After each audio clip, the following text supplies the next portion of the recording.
This video is a summary of my complaints, grievance, and collection of all my negative sewing experiences with many of these sewing machine presser foot that are sold in the market. I'm gonna skip a lot of hem foot in this video because I already covered that topic, and this is the title of the video that I made.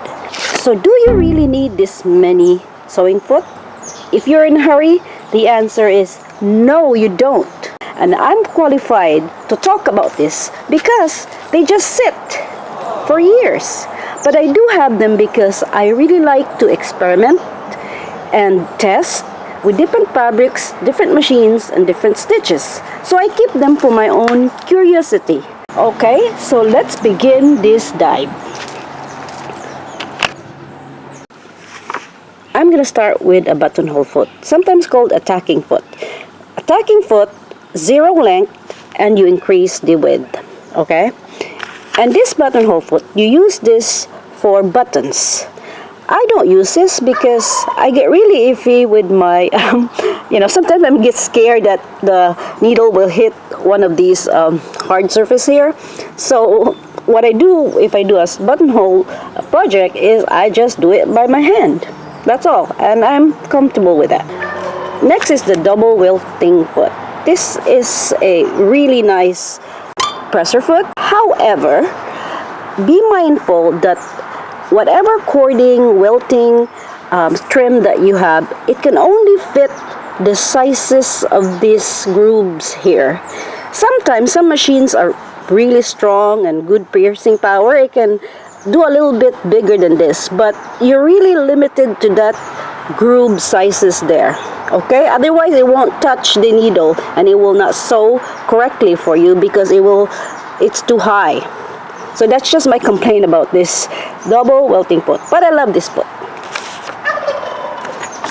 Next is a tape foot, sometimes called 1/4 elastic foot or a trim foot.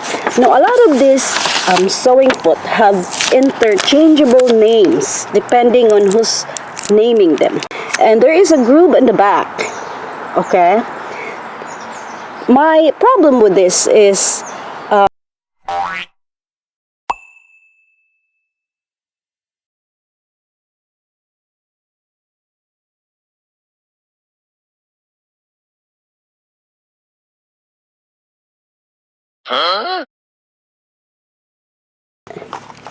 next is a walking foot, also called even foot. I'm not a user of this attachment because it's clunky to me. It takes up space when I'm sewing stuff that are thick, so I don't really care for it. It slows me down also, which I don't like. Anyway, a lot of people swear about this, that this is great, this is the best.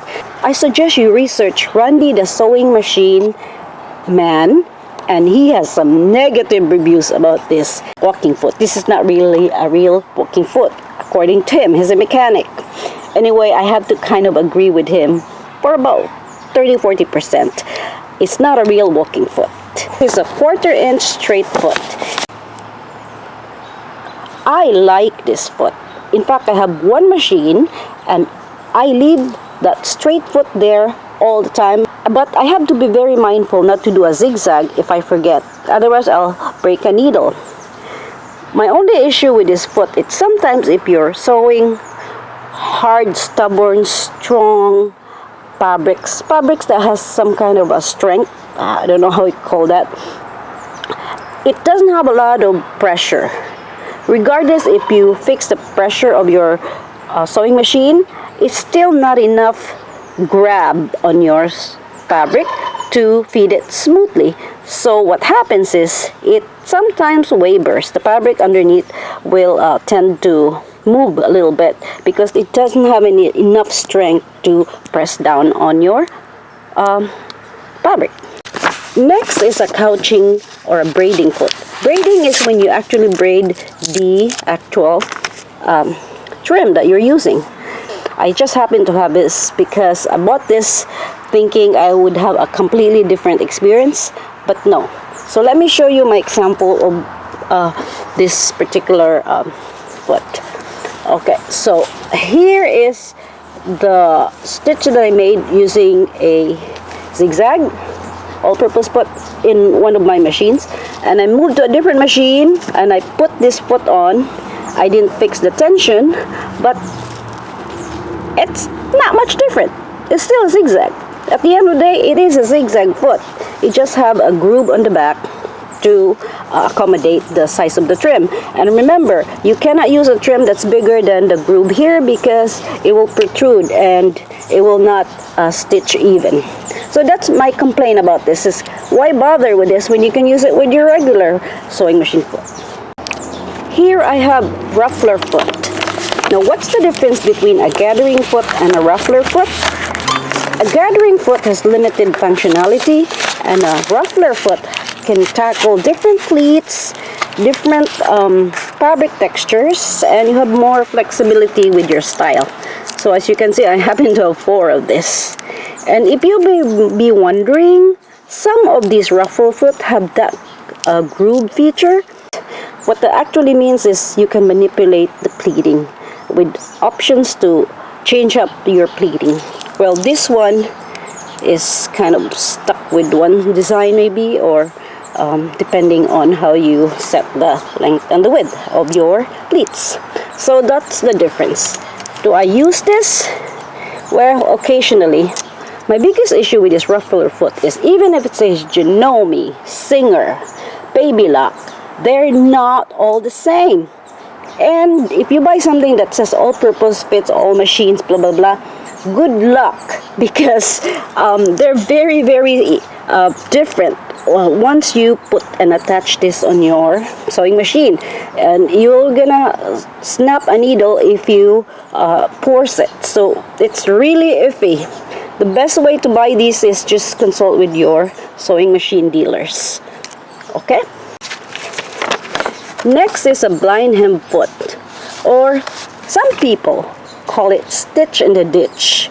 So you can use stitch in the ditch by using a blind hem foot, and all you have to do is pay attention to where the line is. There's a line in the back. You know, I rarely use this as a blind hem foot. I don't use blind hem foot. I'm not a big fan of it because you can only use it on limited fabrics. Good luck using this on a knit or a sweater knit or some weird textured fabrics. It won't sit right. And I talk about this in my other video that I made called Summary of Hem video, where the fabrics were mostly cotton, linen, wool, that type of fabric. Yes, these are good for that type of projects. Nowadays, we have way more choices of fabrics, textures, drape, and all kinds of chemical content on it that it may not be what this foot promises to be. Okay, so just stick with stable fabric is what I'm trying to say if you wanna use a blind hem foot. This is a tape binder foot. The purpose of a binding foot is to have convenience binding your project with a binder, a tape. But what else can you fit with that? Look, I'm not even gonna repeat myself. See? It's so tight. What else can you put with that? Anyway, I'm not trying to scare you, but I'm really just practical about scrutinizing some of these sewing foot because they're not what they promise to be. Next is an edging foot. A lot of these edging foot are really handy for specific application. So I'm going to show you one of my projects. I have a snap tape here. These are really difficult to sew on regular sewing machine foot. And I also have a different type of snap tape. So this is the plastic and this is the metal. The metal one is harder because it's higher. So you need this type of foot to stitch to this because it will stitch the edges without touching the metal part. However, my complaint is because there's not much what I would call it spirit, weight, pressure you have to baste or put some stay tape on your project, because it will wave. It will not sit straight if you don't baste it, because this has no pressure. It doesn't hold the fabric and trim down enough for it to stay in the same place. So just be mindful of that. That's my complaint about this. Okay? Oh, we got a visitor. Beep. What are you doing here, Beep? What are you doing? I'm trying to film here. Thank you. Thank you for showing us your tail. Appreciate it. What are you doing? Oh. Uh-oh. Alright, next one is Teflon foot. This Teflon foot is great for smooth surface like vinyl or plastic. So this is what they recommend. Sometimes I notice using this in a really thick vinyl plastic, 10 ounce, and my lord, it does not work. Anyway, this is ideal and works best for plastic. They're not very thick. Next is binder foot, tape foot. I didn't put a name here because this can be named differently. Sometimes this is called elastic foot. Oh my lord, just skip this, because you don't need to fuss with these grooves here. I mean, you can definitely do it without this mechanism here, and you know, it's a hassle. Just get past this sewing foot. Just use regular sewing machine foot. This is a zigzag with gauge. Zigzag foot is very deceiving, because they are pretty much the same as the regular foot that comes with your sewing machine. I use my eyes when I measure, or I mark with my marking pens. That's how I measure. I don't need this extra tail thing that drags as I sew. That's my opinion. Next is a gathering foot or a shearing foot. Now, people need to know this.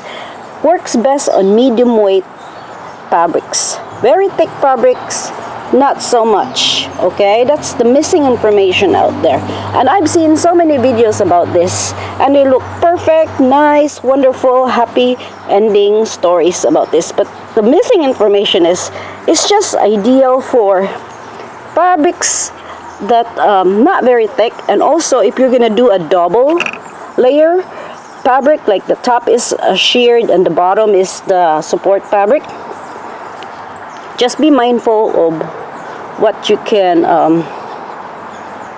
fit underneath. There's actually a opening here. What else can you fit underneath that? So you're kind of limited with the fabric that you could use next to it. Free motion foot. I like this one. So look at this. This all metal one is, for me, very reliable, and look at how big that is. If you have one of those machines that has so many different choices of stitches, this is great. This is also called another name for this is darning foot, and I have another one. It's plastic. So this has different names: pre-motion, monogramming, darning. Next is a set of stitch in the ditch binding foot. Now, there is a stitch in the ditch foot, but there's also a stitch in the ditch binding foot. It's specifically for ditch binding application. At first I thought, what a great idea.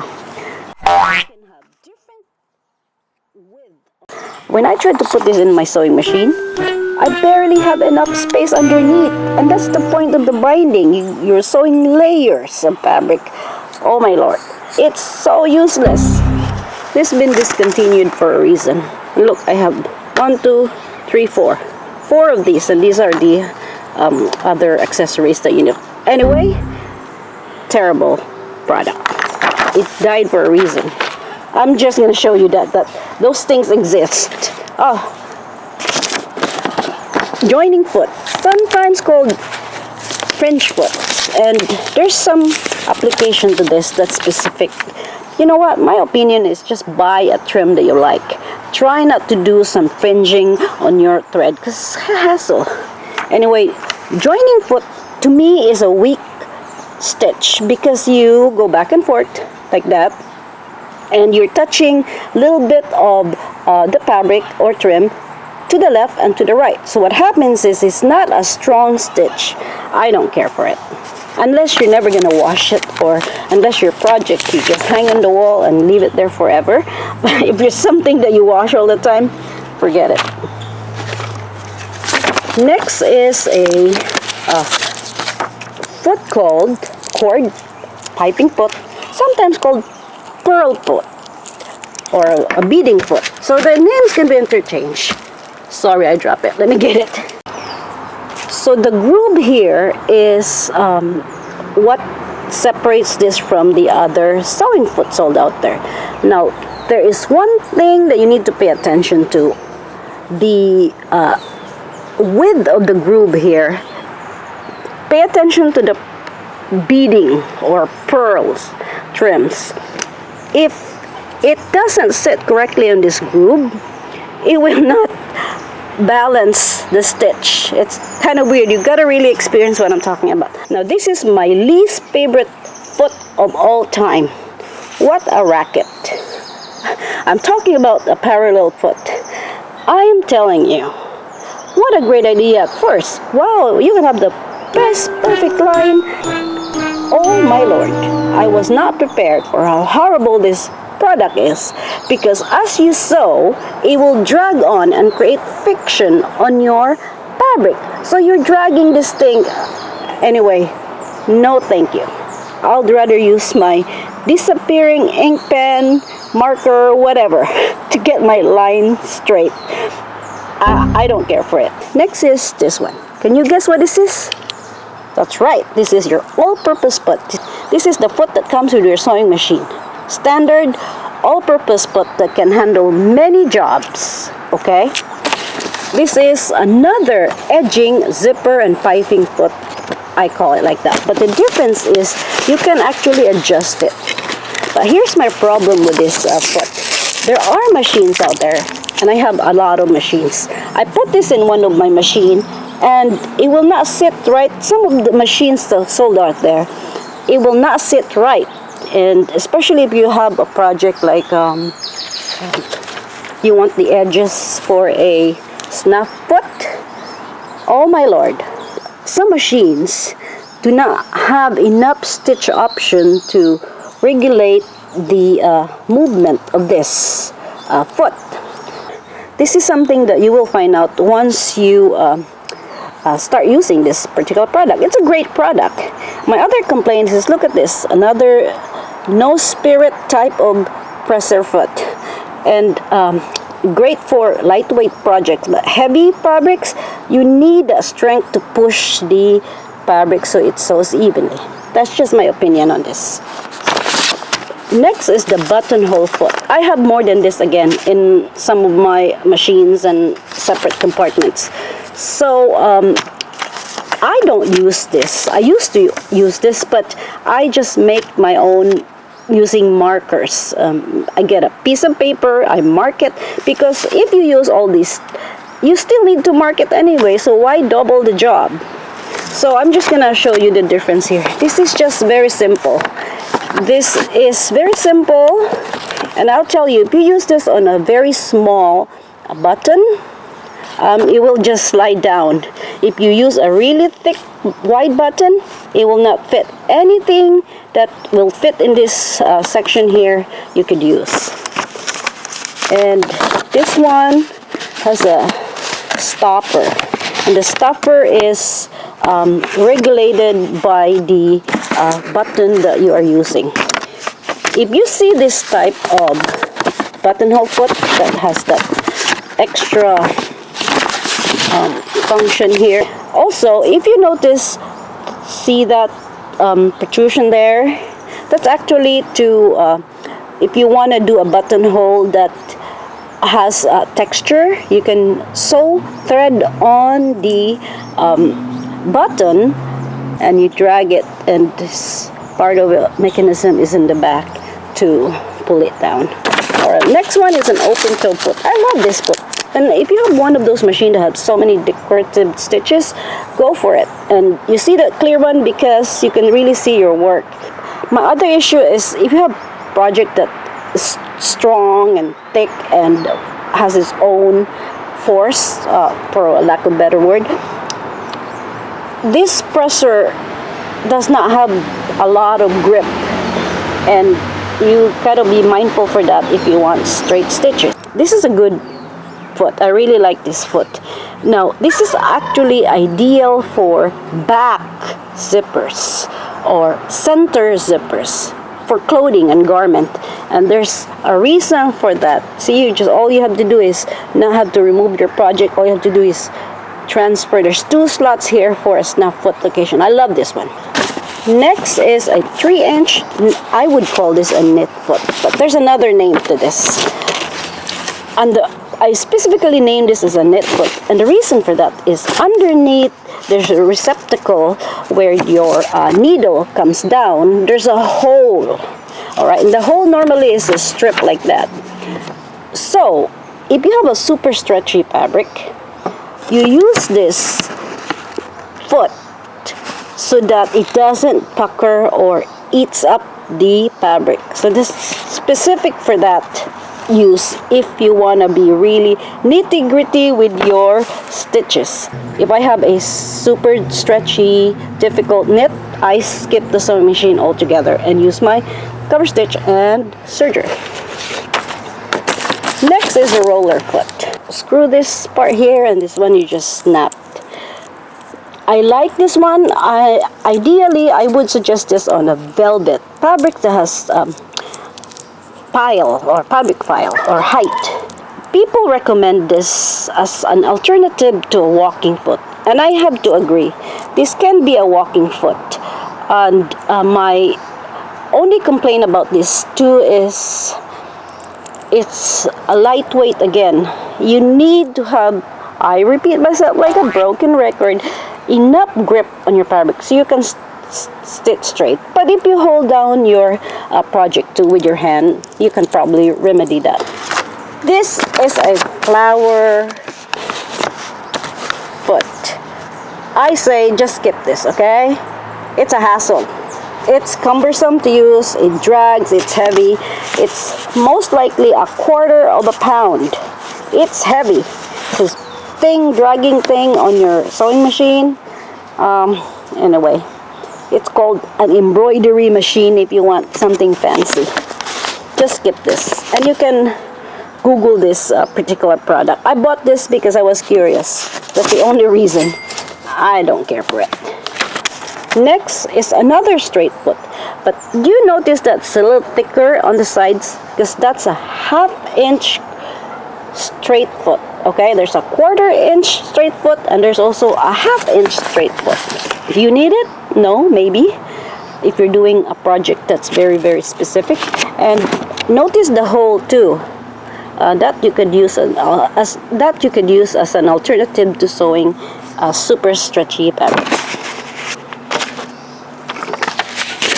Another foot that I would say a racket.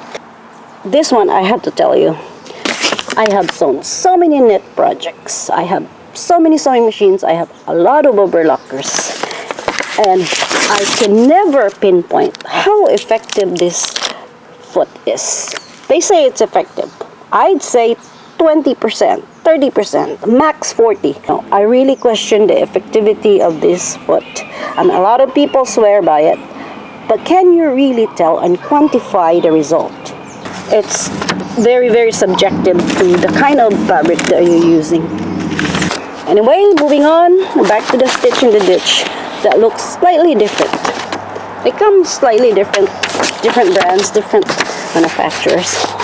Next is a pin tuck foot. A pin tuck foot. So you can do pin tuck. That's only 3 grooves, okay? Pin tucks can do different grooves depending on the slots in the back. And ideally, you use a twin needle that's higher in number, okay? Like a 4. because there's a difference in the effect. So I've used this, but I don't remember where the project is right now. Next is the overcast foot. The one foot that is so overrated. All sewing machine comes with an overcast foot. I don't use overcast foot. To me, if I use a zigzag on a woven fabric, it compromises my stitch. So I'd rather use the overlacker. You cannot use this on a sheer, thin, loosely woven fabric because it will compromise the stitch also. And if you throw it in the washer all the time, you're gonna see some mess of threads that are all over the place if you use this on especially a sheer fabric. So this is a flat-felled seam foot. It's sometimes called hammer foot, but not many people use this as a hammer foot. So I made a sample here. This is a flat-felled. I made this manually without this foot. Pay attention, and how you can tell it's a flat-felled foot is there's a number on the edge, and that number is actually, I think, millimeters. What is this number? Oh, the 6. So 6 means 6 millimeters. Okay, 6 millimeters on the fold. But the reason why I bought this because I'm curious, okay? And I got it and I tested it. Do I need it? Do I use it? No, because I can manipulate my own fold without being stuck with this dimension here, which is a 6 millimeter. I can do it. I can make it as small or as wide or whatever I want by using the manual way of making a flat felled seam. And you can Google how to do it. You do not need a flat felled hem foot. Okay? I'm trying to really save you money by not being so invested in these products when you can do it by different methods. Another foot here is called straight foot. Alright, this looks the same as the other earlier, except there's a groove here and there's different names to this.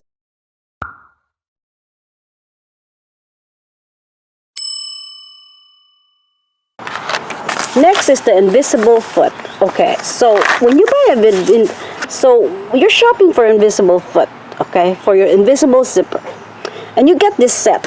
Like, why do I get this much? Well, one of these should work for you. Not all. You know, there's different standards of sewing machines, and they're giving you the options here. What might work? One of these would work. That's why you get 4. And they're really nice. They're actually perfect for invisible zippers. So you have to pay extra even though you don't need the others. That's what's happening here, okay? If you're curious, in the hope that one of these would work for your machine. And lastly, I'm gonna talk about this 5-hole and 7-hole trim foot.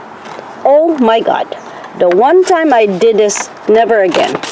So what it is there's a holes here that you can't really see. Let me get this out. Alright, so there's hole here, okay? And you find a trim, thread, floss, whatever it is that will fit on those holes. For example, this metallic thread. Now, I don't know about you, but if you're not so busy, you can separate the threads here and start putting it on those holes here, okay? 5. Oh my God, I tried this, I really did, a while back, and forget it. It's called a zigzag foot, seriously, because by the time it's finished, it looks like a zigzag. And surprise, there's also a product called 7-hole trim foot. Oh my God, if 5 was not enough, make it 7, okay? So yeah, so you separate this thread 7 times and do your thing. So I'm gonna wrap this up. Thank you so much for listening. So I really do have a lot of foot. Hi there, I ran out of battery, so I had to change my battery pack. Anyway, I'm gonna wrap this up. I think I covered all the sewing feet I wanted to cover in this video. I thank you so much for watching. And if you're just out there to experiment and find out for yourself, go ahead. It's fun to try them. I'm just here to bridge the information gap, the faults, the drawbacks of using some of these sewing machine presser feet that's sold out there.